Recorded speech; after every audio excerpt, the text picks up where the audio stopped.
Hi, I'm Rebecca, and Andrew introduced me already. I'm one of the founders of Picaroon. We are an artist collaboration, and yeah, we just finished Tangible Orchestra a couple of weeks ago.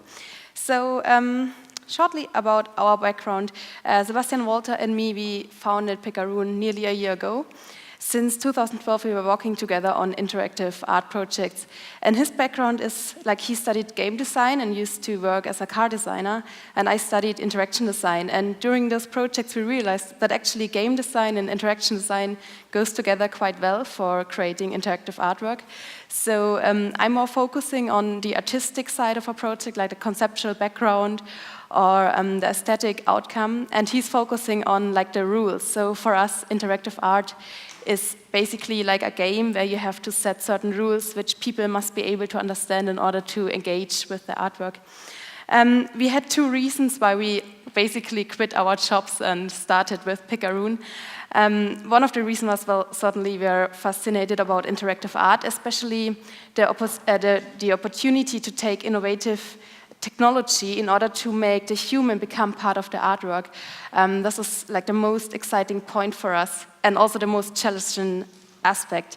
I will talk about the challenges later we had with Tangible Orchestra. And another reason why we founded Picaroon is that we see high potential for interactive art for marketing purposes. Like more and more companies are having the problem that classical advertisement is quite hard. It's quite hard to get attention with it at these times where the noise is just like, there's just too much noise out there. So these companies are looking for new approaches for marketing, new ways of getting the people's attention. And this theory is that you, instead of showing your classical advertisement, you offer an experience where people want to interact with, they want to spend the time with, and they will then link this experience back to the company. So this is the approach we are also trying to develop. Tangible Orchestra. So when we started this project, our idea was to basically put electronic music in three-dimensional space. Normally you experience electronic music through headphones or a set of speakers. And when you think of an orchestra, like a real orchestra, you have the instruments all like spread across the stage. And depending on your position in the room, your music experience will be different. So let's say you sit in front of the violins, so the violins for you will be more prominent than the other instruments. And when you sit in front of another instrument or closer to another instrument, that will change.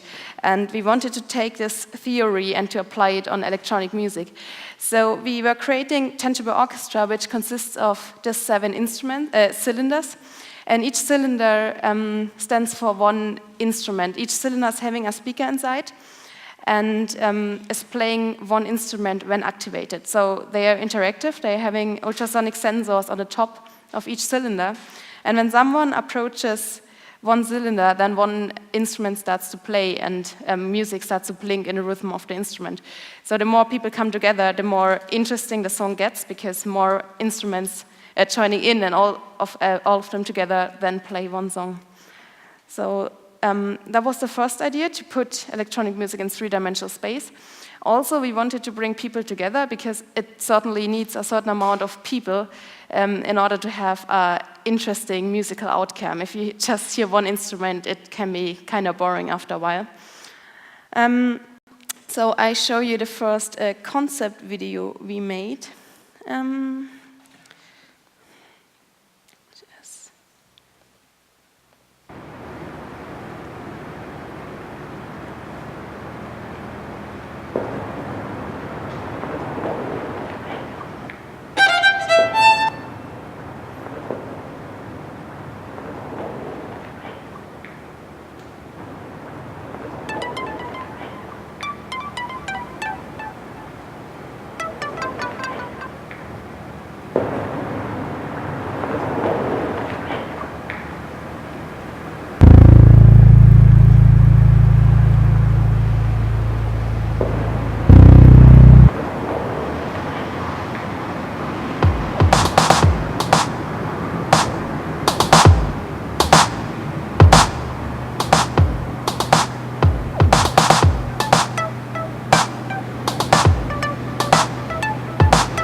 Thank you. The technology we used were ultrasonics, so we used 16 ultrasonics on the top of each cylinder, so 112 ultrasonics in total. And we have one board with a processor on in each cylinder, which controls the 16 ultrasonics of each cylinder. So this processor then gives one signal to an Arduino. We have one Arduino Mega, gives the signal whether or not someone is detected. And when we started with this technology, we got a few problems because we're using 112 ultrasonics. We got a problem that they interfered with each other.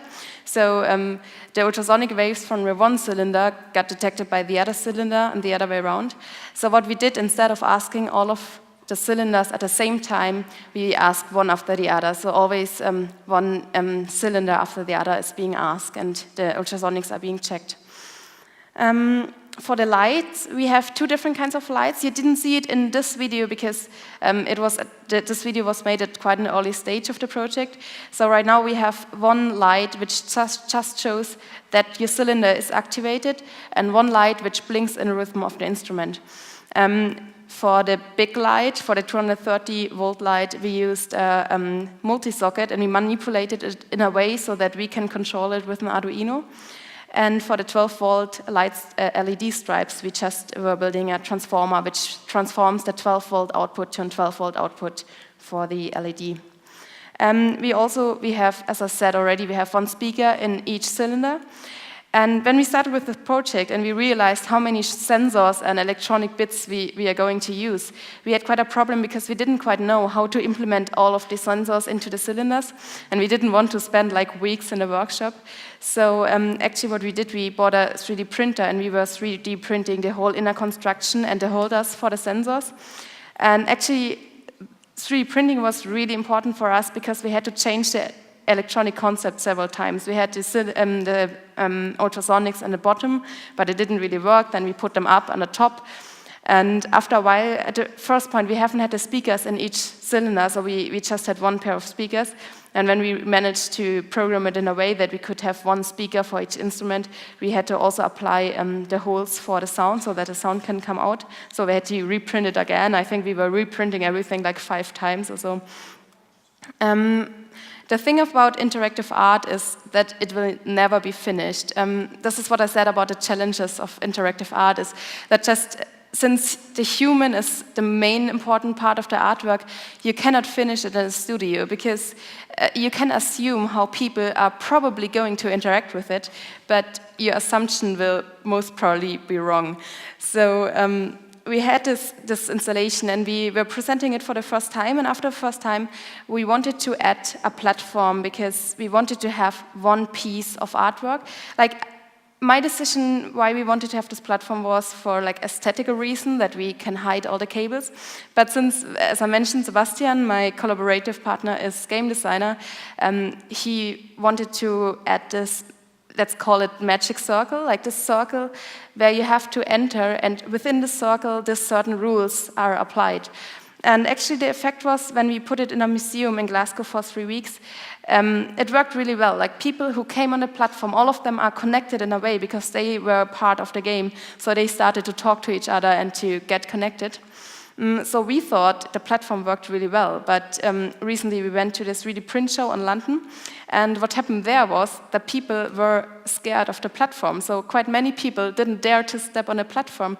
So after that experience, we will need to change it again. So we will change the look of the platform so that it doesn't look like a stage, and people actually will dare to step on it. Another example are the sensors. So we have these ultrasonic sensors because we thought at the first point it could be really cool if people don't need to do anything, they don't need to touch anything, they can just walk through the installation, and by walking through they activate several instruments and can experience the music. But what happened was that everyone always wanted to touch the cylinders, and some people even destroyed a few cylinders because they were always touching it. So this is what we will change here. We will probably make either the top touch sensitive, we will use a capacity sensor, or we will make the floor pressure sensitive, one of these. But apparently, yeah, the proximity sensors are not the way people want to interact with this artwork. And another thing we really want to do is we want to make the music more interactive. So at the moment, people can only contribute a song, but we want to give them the chance to really interact with it, like to play with the volume or the pitch. So for that project, we are looking for collaborations with artists who are also playing around with music. So if anyone's interested in a collaboration, there's our website and there's also our email on it. Yeah, thank you very much.